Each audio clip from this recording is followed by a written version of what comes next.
नमस्ते दोस्तों, welcome back to our channel. मैं हूं डॉक्टर वरुण अग्रवाल और आज हम बात करेंगे मिथ्स रिगार्डिंग रोबोटिक सर्जरी या गलत फहमियां या गलत धारणाएं रिगार्डिंग रोबोटिक सर्जरी।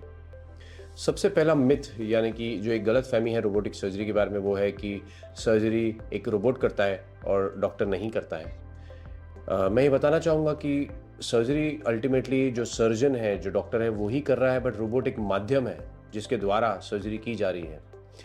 सर्जन उसी रूम में जिस कुछ मीटर दूर बैठा होता है और रोबोट के हाथों को कंट्रोल कर रहा होता है और जिस तरह से सर्जन चाहता है उसी तरह से सर्जरी होती है। रोबोट की खुद की मेमोरी या याददाश्त नहीं होती है, तो उस रोबोट को कंट्रोल किया जाता है सर्जन द्वारा और सर्जन ही है जो सर्जरी कर रहा है। दूसरा मिथ यानी या दूसरी गलतफहमी है कि रोबोटिक सर्जरी में यदि रोबोट खराब हो गया तो सर्जरी कैंसिल हो जाएगी। पहले तो मैं आपको ये बताना चाहूँगा कि कोई भी किसी भी प्रकार की हम सर्जरी कर रहे हो यानी कि लैप्रोस्कोपी कर रहे हो या कुछ भी, उसमें भी एक बहुत ही मिनिमल सा रेयर पॉसिबिलिटी है कि मशीन चलनी बंद हो जाए। तो जितनी पॉसिबिलिटी एक दूसरी सर्जरी में है उतनी ही पॉसिबिलिटी रोबोटिक सर्जरी में भी है, जो कि एक्सट्रीमली रेयर है और हर चीज़ का एक बैकअप होता है। उसी तरह से रोबोटिक सर्जरी में भी यदि कुछ हुआ जो कि एक्सट्रीमली रेयर है तो हर उस चीज़ का बैकअप होता है और पेशेंट किसी भी तरह से सफ़र नहीं होता है। तीसरी चीज़ है कि रोबोटिक सर्जरी एक्सट्रीमली कॉस्टली है यानी कि बहुत महंगी है। अब रोबोटिक सर्जरी के बहुत सारे फ़ायदे हैं जिस वजह से यदि कॉस्ट थोड़ा सा भी ज़्यादा हुआ तो वो जो इतने सारे फ़ायदे जो हमें मिलते हैं वो एब्सोल्युटली वर्थ इट है यदि हमें थोड़ा सा एक्स्ट्रा कॉस्ट देना पड़े तो।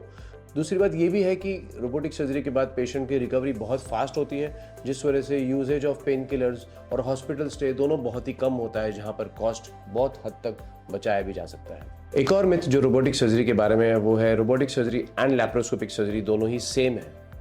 अब ये इसलिए बोला जाता है क्योंकि दोनों में छोटे छोटे छेदों द्वारा यानी कि छोटे छोटे कट्स द्वारा सर्जरी की जाती है, बट रोबोटिक सर्जरी में हमें जो विजन मिलता है यानी कि जो सर्जन को जो दिखता है वो 10 गुना ज़्यादा बड़ा दिखता है लैप्रोस्कोपी से। तो इस वजह से छोटी छोटी चीज़ें जो हैं जो हमें बचानी है या जो हमें शरीर से निकालनी है वो हम ज़्यादा अच्छे से कर पाते हैं रोबोटिक सर्जरी द्वारा।